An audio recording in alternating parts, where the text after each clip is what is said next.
Good evening and welcome to Train Tuesday. I'm your host, Jim Wiggin, and we've got a special show for you tonight. We've got some HO stuff. We're going to be talking Athearn, and we're going to be talking some Roundhouse. We're going to be talking rail cars as well as maintenance of way vehicles. So I hope you're looking forward to that as much as I am. Let's do what we always do and start off the night by calling out a few shout outs. And off to my right, your left, I've got Dale, Bradley, Cornell Custom Trains, Dale George, Elko Man Kyle, Derek Glass is here, Jeremy, Ron, Zach, Bradley, Charles, Dale. We've got a full house here tonight, so I want to welcome you all for joining us.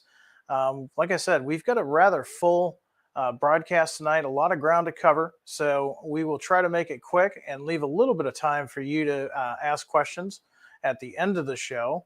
Keep in mind, too, if you do have suggestions as far as what roads you'd like to see in the future or what models, your best resource is our Athearn product suggestion email. It's simply Athearn-product suggestions at athearn.com. That goes directly to our development team, and they are collating all of your input. And who knows, the next release that we have, you might see your favorite locomotive. So let's do another round of shout outs. I've got Keegan, Steven. Let's see. Keegan's really here today because he keeps saying, hey. So, hey, Keegan, we see you there. Who else do we have? We've got Frederick. We've got Kyle, Gary, Jerry, Robert, Tim, Rick, Jack, Zach, Ron, Ronald, and Jeremy. So let's do what we always do. Let's go ahead and get the show started. And you know what to do. For us right now in Central Illinois, we're hitting 100 degrees. Now, for you guys in the Southwest, I know that's cool weather. For us here in Central Illinois, that is quite hot. So we're going to turn the air conditioner on. We're going to get comfy in our workshop chair. We're going to put down the hobby knife and grab a nice frosty cold beverage of our choice and get started with Train Tuesday. So we're going to start off tonight talking about the SD40s. Now, these are the Athearn SD40s, and we're going to talk a little bit about these in detail coming right up. And some neat things to talk about with these. We did a range of roads. We didn't do just as delivered. We did some that were much later in their lifespan, including all the way up to 2018. So without further ado, let's go ahead and get started with the SD40s. Now, once again, these are part of the HO Athearn line, and we're going to go through all of these quickly tonight.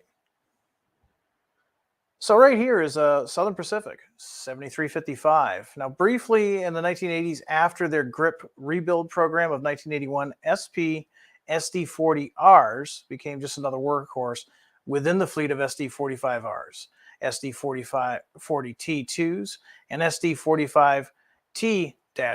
Pulling freights all over the system, they seem to blend in with all the other power just very nicely. And these two road numbers that we're offering lasted well into the 1990s, keeping their full light packages and post-rebuild appearance while avoiding the SP's later speed lettering repaints that started in 1991. So here we have 7355, and coming up next, we have 7373.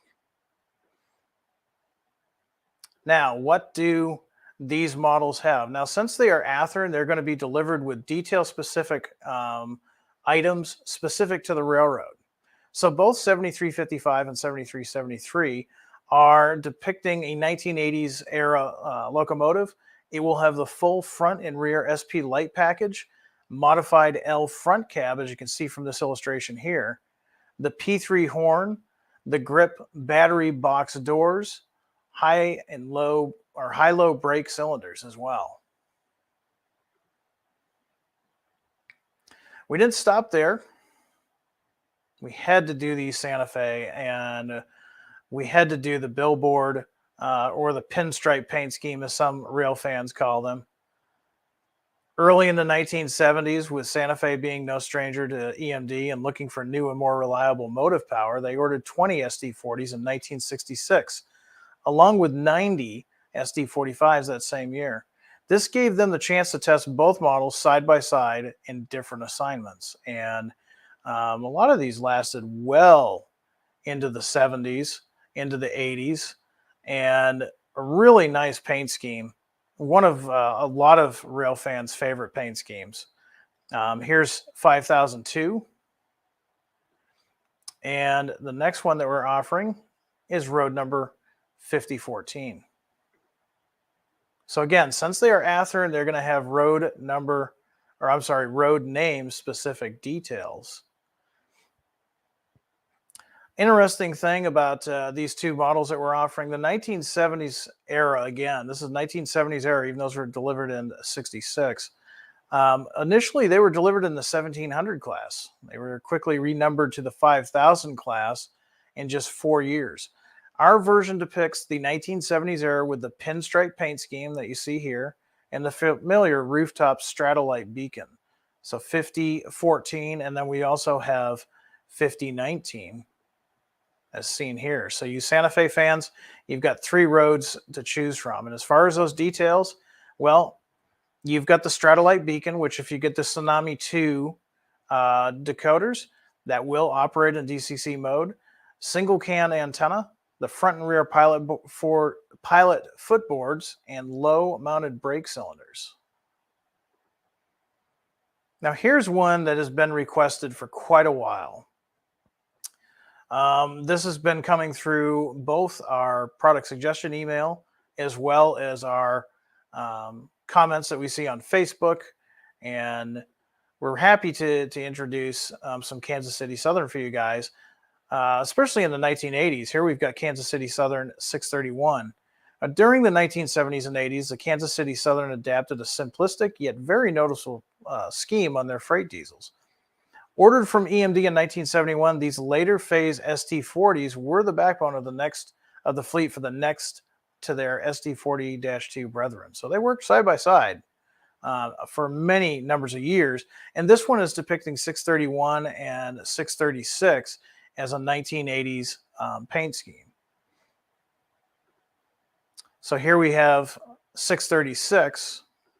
636 and 631 will both have an 81-inch nose with a rear porch mounted brake wheel, chassis style rock plows, larger dynamic brake housing, and a high mounted truck brake cylinders. So Kansas City fans, especially you guys in the 80s, we did listen to you, and we're very happy to offer these for you. Western Maryland fans, you guys have been adamant and been politely suggesting, strongly suggesting that we do some Western Maryland. And so here we are. Here we've got 7446. And these are paint schemes from 1969 on up. There were 12 of these 3,000 horsepower 6-axle units on the Western Maryland. The first 7 units, 7470 all the way to 7474, and then subsequently 7495, 7496, were delivered in the speed lettering. Now, slightly different paint scheme than what we're showing here, but the last 5 delivered were in this circus paint scheme that you see here. The units were equipped with 26L brake gear and brake current limiting on the dynamic brakes. So here we have 7446, and again, this is a 1969 onward paint scheme. Now we're going to be offering 3 different road numbers in Western Maryland. Here's 7447. Now, as of spring of 1996, all 12 of the ex-Western Maryland SD40 units remained in service, which is amazing, testament to their durability. All but 4 were working for CSX. Unit 4618 remained in the chassis paint scheme with the Western Maryland logo under the cab. That's as of 1996. So that's incredible. Surely a testament to this EMD model. Well, 7448 is the last one that we're offering. Again, 1969 on. All of the Western Maryland locomotives are going to have medium plows on both ends. The bell is going to be mounted on the left side of the long hood. Extra ballast on the right side of the walkway. It's going to have the early style cut levers and handrails, and Flexicoil trucks with high brake cylinders. So Western Maryland fans, yes, we have been listening. Now, I want to let you guys know that while I'm going through these screens, I do not see your comments. So if you've got a question, let's save that for the end of the show. I have a hard time monitoring comments while we're switching all these different screens. So there's a lot of things going on that you can't see in the background. So if you do have questions on any of these, we'll take a break between segments. And we'll also have an open question and answer time at the end of the show. Now, here's one that I'm really excited about, and you probably know why. But I can hear a lot of you guys saying in the audience, you know what? CB&Q never had SD40s. This must be another one of those legendary liveries. Well, you'd be partially right, but you'd also be partially wrong. This is actually the Colorado and Southern. This was a Burlington spinoff. 1967 to early 1970s is the paint scheme we're looking at here. And at first glance, yes, these SD40s look like your typical Chicago, Burlington, and Quincy locomotives. But they were numbered for the Colorado and Southern Railway's locomotive fleet. If you look carefully on the cab, you'll see the CNS letters just in front of the road numbers on the battery boxes. And that's the only outward sign of a different ownership. Here we've got 876, and we're also offering 877. Now, long a subsidiary of parent company CB&Q, in October of 1967, the CNS took delivery of their first 4 SD40s, 875 through 878, and added 9 more in April of 1968, 879 to 887, for a total of 13 units.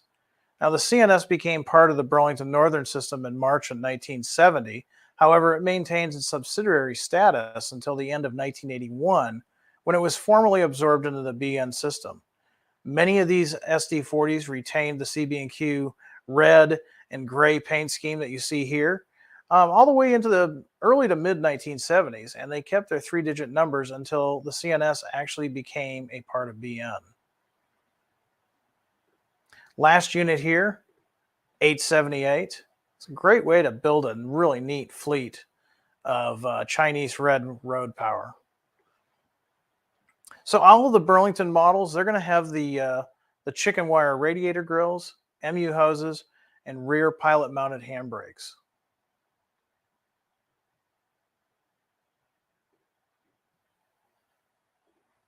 Now here's an interesting line to talk about, and specifically this locomotive. This is a great example of one of the newer ones that we are offering this time around. In an effort to reduce emissions in Los Angeles and Long Beach, California harbor areas, the Pacific Harbor Line acquired a group of 14 MP20 C3s from Motor Power Industries in Boise, Idaho. Now, these units were originally powered by 2,000 horsepower MTU Detroit diesel prime movers. In 2012, to meet the newer EPA Tier 3 standards, PHL had Progressive Rail install Caterpillar prime movers in all 14 units. MPI built the PHL's 65 and 67 from cores of SD40s, and our model is a representation of the real MPI MP20C-3s. So here's number 65, and we're offering its stablemate number 67. Both 65 and 67 are 2007 on up paint schemes, so they're relatively modern in this group. They will feature dual roof mounted beacons that will work if you buy the DCC version with the Tsunami 2, whip antennas, MU hoses, and an air conditioner, which, boy, you know, we could use some of those right now in central Illinois. Now, some of the features that we've packed into these from the last run, developers have carefully redesigned the CAN motor. It's not only more powerful than it was before in the last run, but it's now quieter. So if you do run the standard DC, you'll notice a big difference in how quiet this drivetrain and motor system is. We're also offering DCC sound models that will have the Tsunami 2 with the dual sugar cube speakers, so that's going to sound absolutely fantastic. LED lighting throughout. Depending on what unit you have, you will have the LED lights. You'll also have LED lighting features in the DCC models. Now, minimum radius on these is 18 inches. However, they really look better on a 22-inch radius. You know, those 6 axles, even those either somewhat shorter than, um, you know, your standard modern 6-axle locomotives, they sure do look better on a 22-inch radius. So let's go to the comments real quick and see if anybody has any questions on uh, the SD40s here. Let's see. Derek says, all those stripes almost make me go cross-eyed, but it's neat. Yeah, it is neat. I'm glad I don't have to custom paint it. Robert is saying, yeah, that's reminiscent of the old zebra stripe scheme that Santa Fe used. Yeah, the Burlington Red. I've always been a fan of that. You know, you guys know I'm a New Englander at heart, but I am a historical society member of the CB&Q, and I've modeled it for about 20 years now. And it is that paint scheme that stopped me while rail fanning one day, and I've loved it ever since. Are you going to do a BNSF SD40? Not in this run. However, in future runs we may. But hey, you know what? You might have some starting fodder there with the CNS locos. Would have to do a lot of details and kit bashing on that to bring it up to BNSF modern standards, but it's something that we might look into in the future. Zach's happy about that. I think he's in Galesburg, and that's why he's happy about CB&Q. So is Randall. Randall's happy about it.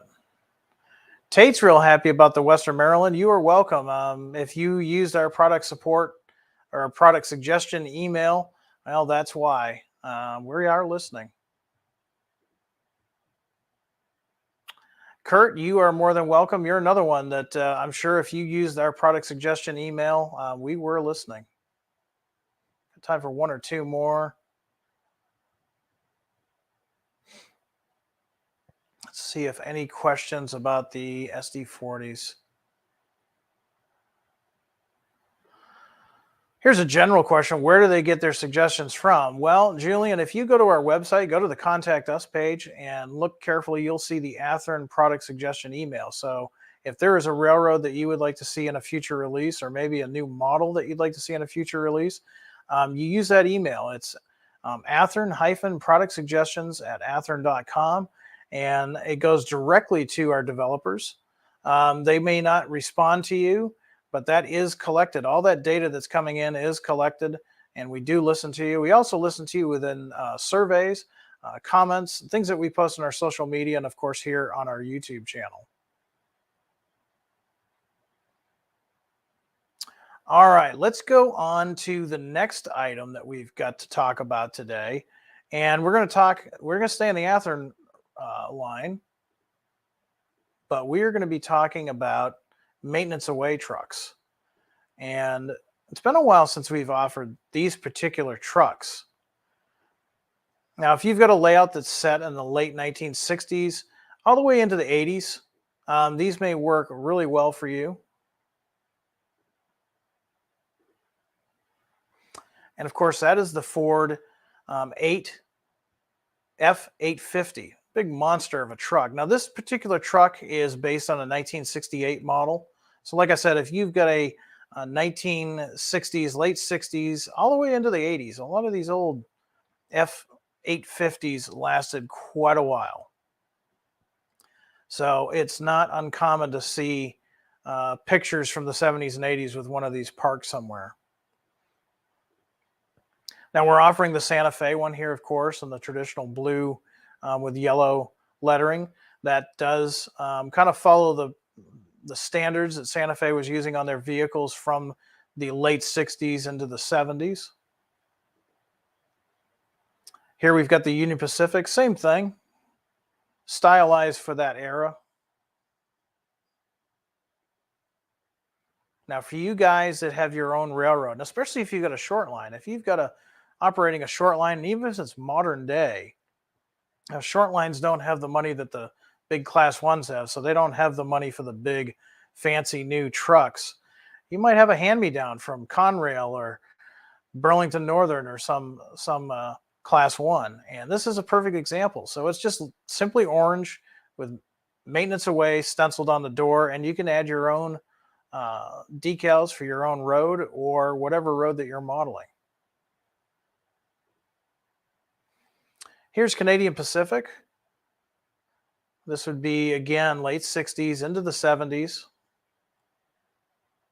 Remember, those logos would change faster on locomotives than they would on freight cars or maintenance vehicles.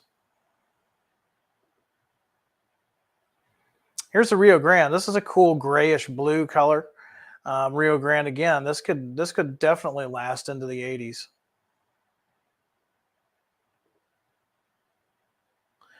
And then, of course, we've got the Chesapeake and Ohio. This would be pre-Chessie. So you're looking 60s, early 70s on these.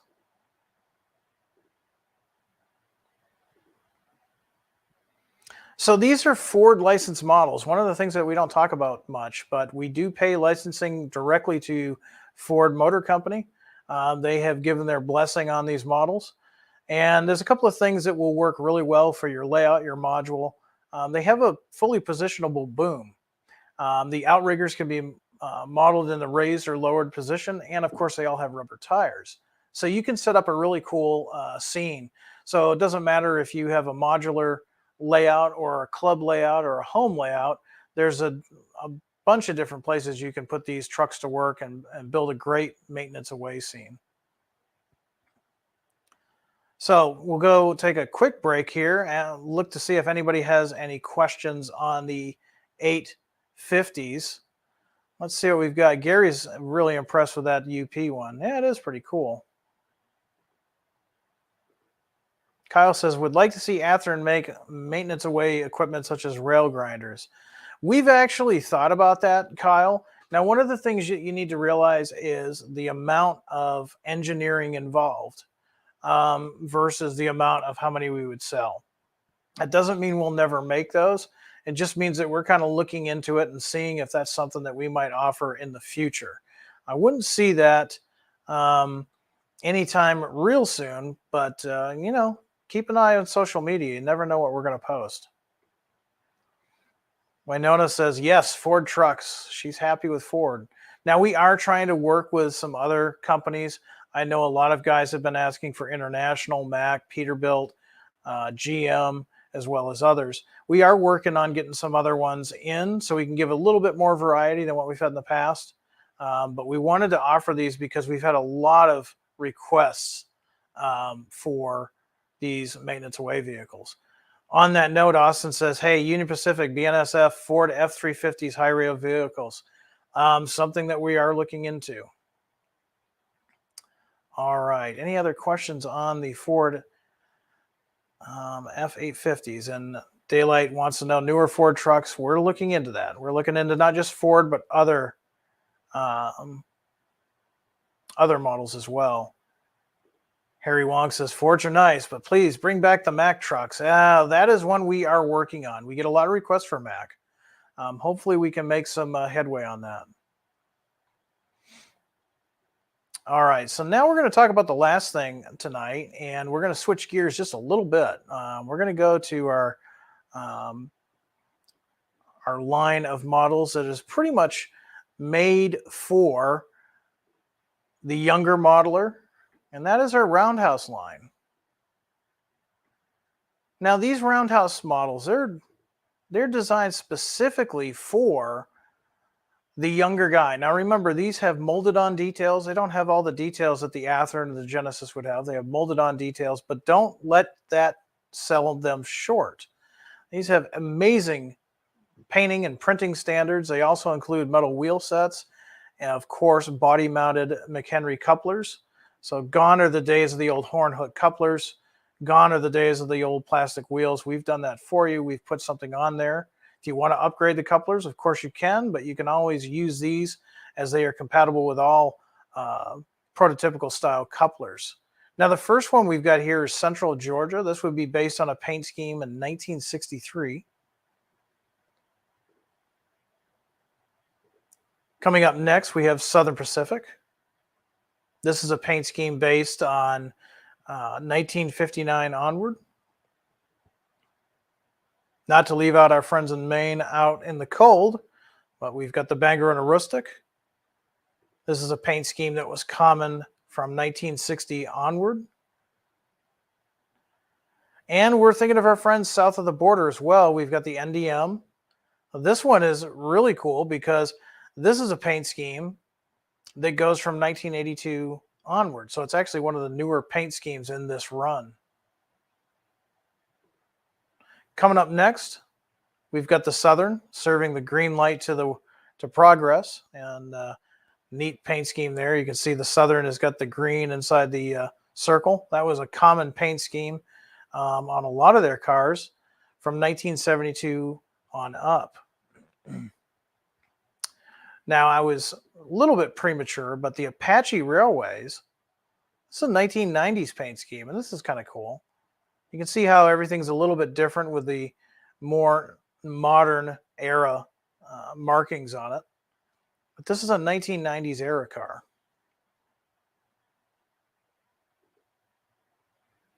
And of course, we've got Chesapeake and Ohio. So if you're a Chesapeake and Ohio fan this month, you are probably pretty happy. This is a 1957 on up paint scheme.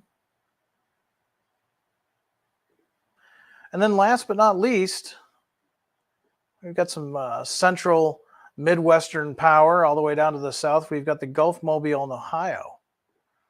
Gulf Mobile, Ohio. This is a 1969 on up paint scheme. Now, again, a couple of things to point out on these cars. These have a separately applied brake wheel. They have 33-inch machined metal wheels with RP25 contours. And we're also doing something a little bit different on these. Even though they're all about the same car with different paint schemes, we are offering these with either 50-ton or 70-ton roller bearing trucks, depending on which prototype you choose. They are going to have body-mounted McHenry scale knuckle couplers, and they're already weighted. You don't have to worry about adding weight to these. And the minimum radius on these is 15 inches. So if you've got someone that has a small layout, or maybe they're a younger modeler, these are perfect for them to get started with. Again, they don't have all those fine details that are easily broken off. These are great for the younger modelers out there. All right, so let's see what we've got for questions out there on this month's Athearn and Ready to Roll, or Athearn and Roundhouse, I should say, items. So let me go out there to comment land and see what we've got going on. And this is also a good time too, as we're wrapping up the show. Any other questions you may have beyond that, just for Athearn in general?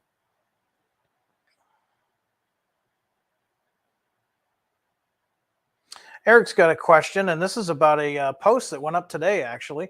Eric says, just was wondering about the Mexican Ferromix unit. Athearn's asking for help with pictures. Is it possible for Athearn to call the railroad and set up a photo shoot? Well, yes and no. It depends on the railroad. It also depends on where our developers are. Now, Athearn is a unique company in that our product developers, our artists, myself, and other parts of the team, we're all over the United States. We're not just in Long Beach anymore. We're throughout the United States. So depending on where we're at and depending on what kind of permissions that we can get, we can sometimes work with the railroad. Now, the Union Pacific is one railroad that we work very closely with, just as an example. In this case, we are using all different types of resources to get this specific locomotive done correctly. But from time to time, you're going to see us in the future ask for your pictures, your information about not only this unit, but other units as well. So good question.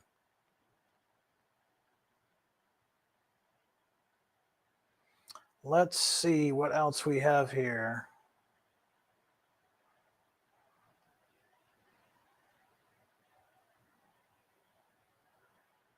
Nick's wanting to know the future. He's like, are the UPCA Cabooses Genesis trucks going to be available? The trucks by themselves, probably not in the near future. We usually offer just enough spare parts for warranty and service. We're currently not offering those as a separate part. Robert asked us earlier, do you plan on doing a Western Maryland GP40-2 in the circus paint, or maybe a prime for grime in the CSX patch? No, it's a good suggestion. And you know, the GP40-2s, we do those every couple of years. So what I would suggest to you is to use our product suggestion email that we mentioned at the beginning of the program, and definitely put that in. That's a great suggestion. Let's see what else we've got. Logan wants to know, will you be doing another run of the 2.0 CP military units? Yes, we will. When will we be doing them? It will be within the year. Stay tuned for our announcements. We'll be showing them on a new announcement here within the year. While I'm thinking of it too, be sure to remember we are on YouTube. So if you don't get to see Train Tuesday or the Athearn extra live events that we do, or even the new announcements videos, you can always go to our YouTube channel, like and subscribe, hit the notification bell. That way you'll be notified about new videos that drop in, just in case you missed the live version. I got time for one, maybe two more questions, and then we are going to let you go and get back to some modeling. Let's see what else we've got for questions.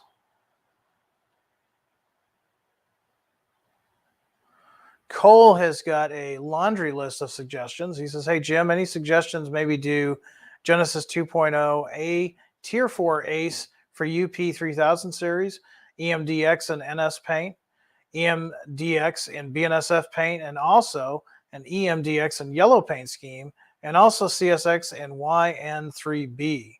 Well, those are all great questions. Will we do those in the future? It's possible. I do want to let you know that the product developers have been very busy with projects. And not only are they working on brand new projects, but the projects that we've offered in the past, you're going to see now that we've done some rebranding and tidying up, that we're refining a lot of those things. So you're going to see product offerings in the future that you may have seen before, but they're going to have new features they didn't have before. So needless to say, our product developers are extremely busy, but they are listening, and you can definitely use that product suggestion email for those types of suggestions.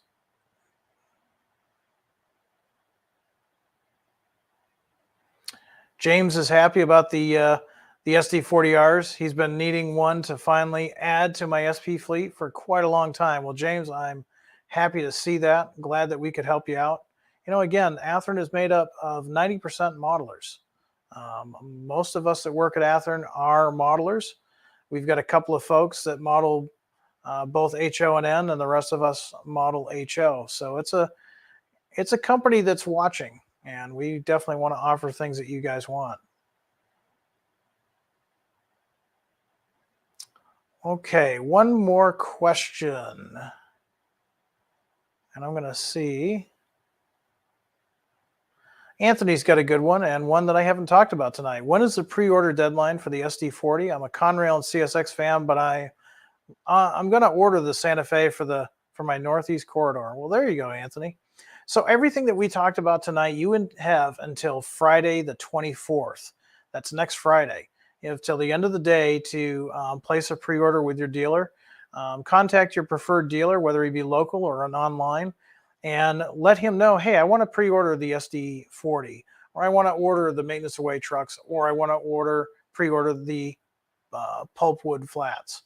Any of those, and some of the things that we've talked about in the last few weeks, like the GP15s and the U50s, all of those.